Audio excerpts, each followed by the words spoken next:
Hey kids, good morning. So, this is going to be short. How many times have I said that? When are you going to stop believing me? Every time I say something's going to be short, I go on and on and on and on and on. So, I mentioned to you about physics. We talked a little bit about physics. So, I mentioned that E equals mc squared, Einstein.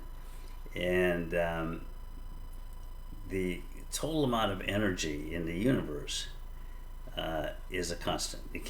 Energy cannot be created nor can it be destroyed. It can, however, be converted into mass, which is still this amazing concept. And never has anybody come up with an explanation as to how you can take something which has no mass, energy, and convert it into something which has mass, a solid, and vice versa, take something which is a solid with mass and like plutonium, and convert it into energy which has no mass.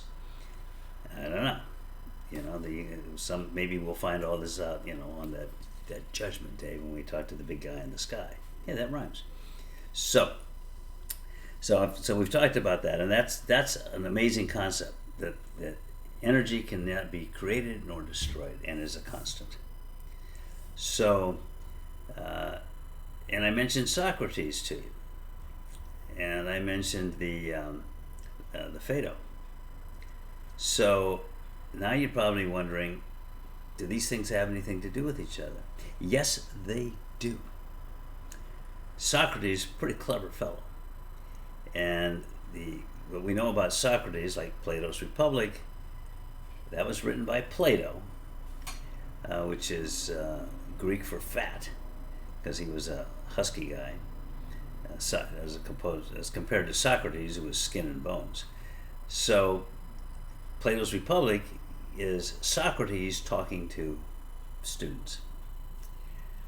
And Plato is just saying, and Socrates said this, and it's in the form of a play. All these things by Plato regarding Socrates are in the play. And that's where you get the Socratic method. I ask a question, he gives an answer. I ask a question, he gives an answer. And the characters do these things, and Socrates is the one giving the answers. The Phaedo is a much smaller book, and I used to keep it next to my bedside, and I don't know what happened to it. But probably converted into energy and disappeared.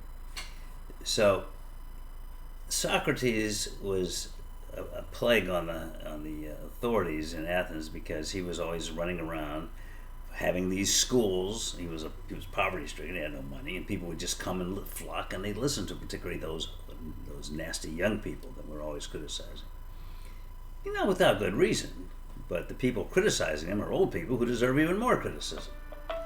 Oops, I gotta put this on hold because my phone is ringing.